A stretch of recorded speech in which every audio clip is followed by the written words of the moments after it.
ओम शांति। भगवान के बच्चे स्वराज्य अधिकारी आत्माएं हैं। स्वराज्य अधिकारी माना ही स्वयं की कर्मेंद्रियों पर राज्य, स्वयं के मन पर राज्य, स्वयं के विचारों पर राज्य।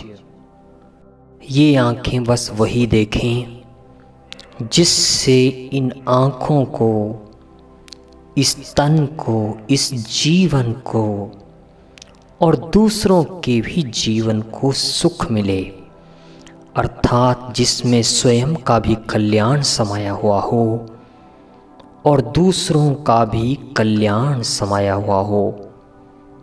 मुख से ऐसे ही शब्द निकलें जो महावाक्य बन जाएं, वरदान बन जाएं, दूसरों को हिम्मत दें, किसी की खुशी समाप्त ना करें, बल्कि उदास और निराश चेहरे के ऊपर भी तुरंत खुशी की लहर आ जाए। क्योंकि राजा वही होता है जो सभी को राजी कर लेता है। राजी करने वाला ही राजा है।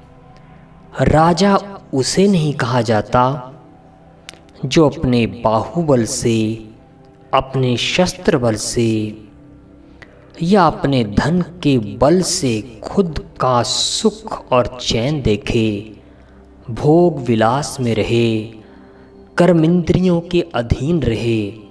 लेकिन राजा तो वो है जो मन को जीत ले, जो अपनी कर्मेंद्रियों को जीत ले, जो अपने मन और अपनी कर्मेंद्रियों के ऊपर विजय प्राप्त कर लेता है, अर्थात इनके ऊपर राज्य करना सीख जाता है।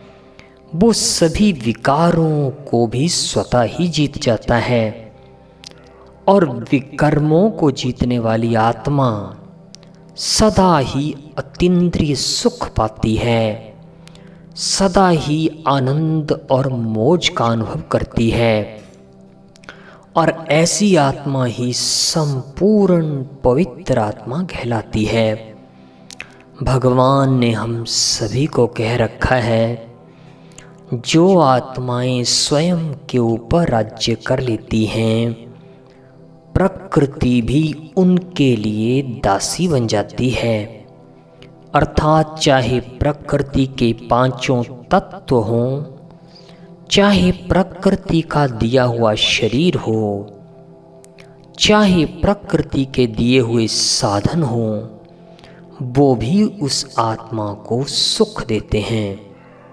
इसलिए अगर सदा काल का सुख प्राप्त करना है तो स्वराज्य अधिकारी बनो, तो विश्व राज्य अधिकारी और सबके दिलों पर राज्य करने वाले स्वतः ही बन जाएंगे। ओम शांति।